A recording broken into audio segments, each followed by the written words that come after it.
Sudah dikenal hampir di seluruh daerah Indonesia bahkan sampai ke luar negeri, nama terasi sendiri ternyata punya hubungan erat dengan kota Cirebon. Dilansir dari Kompas dan Genvi, bahan penyedap makanan ini diciptakan oleh Pangeran Walangsungsang atau dikenal juga Pangeran Cakrabuana, seorang pendiri kerajaan Cirebon. Nama kota Cirebon sendiri berasal dari kata ci air, dan rebon, udang rebon, yang memang cukup berlimpah di daerah pesisir utara Pulau Jawa tersebut. Tapi, tahukah Anda bahwa pernah terjadi peperangan antar kerajaan akibat terasi? Terasi memang jadi salah satu kunci terkenalnya kuliner masyarakat di daerah kerajaan Sunda pada masa itu, bahkan sampai membuat antar kerajaan berperang. Dilansir dari History of Cirebon, naskah Carita Purwaka Caruban Bahari pernah menuliskan riwayat kemarahan kerajaan Sunda Galuh pada kerajaan Cirebon perkara terasi. Raja Galuh menganggap Cirebon telah membangkang akibat menghentikan pengiriman upeti berupa garam dan terasi yang sangat dibutuhkan kerajaan tersebut. Kemarahan Raja Galuh tersebut sampai menciptakan penyerangan dan peperangan dengan kerajaan di pesisir laut utara ini.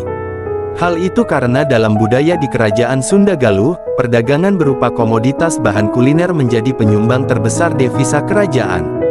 Jelas saja kalau penghentian kiriman garam dan terasi dari Cirebon bisa menghancurkan bisnis kuliner di dalam kerajaan Sunda Galuh. Layaknya MSG atau micin, terasi dan garam menjadi andalan utama dalam kelezatan makanan di wilayah kerajaan Sunda. Hilangnya pasokan terasi dan garam tentunya membuat masakan-masakan yang beredar jadi kurang sedap, akhirnya bisnis perdagangan kuliner Sunda jadi lesu. Bisnis kuliner yang terus mengalami kelesuan akan menghancurkan pendapatan kerajaan dari pajak yang dipungut.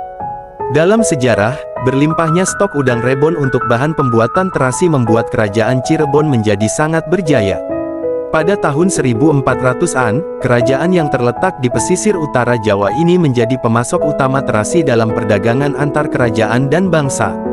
Kemasyhuran terasi dari Cirebon bahkan sampai digemari oleh kerajaan Singhapura, sebuah kerajaan Melayu di Temasek, saat ini jadi negara Singapura. Hal tersebut menunjukkan bahwa hilir mudik kapal-kapal dagang yang bersandar di pelabuhan Cirebon dengan muatan terasi, telah sampai ke berbagai pulau dan negeri. Saking masyhurnya terasi ini, sampai-sampai rombongan kapal Laksamana Cheng Ho dari Tiongkok pun sangat tertarik. Sang Laksamana sampai berlabuh ke Cirebon dan melakukan pertukaran komoditas serta kerjasama antara Tiongkok dan Cirebon. Teknik pembuatan terasi yang berbahan fermentasi udang dan ikan ini akhirnya sampai ke daerah-daerah lainnya. Kota-kota pesisir Nusantara baik di Pulau Jawa, Kalimantan, Sumatera, hingga Bangka Belitung pun mengenal teknik pembuatan bahan penyedap makanan ini.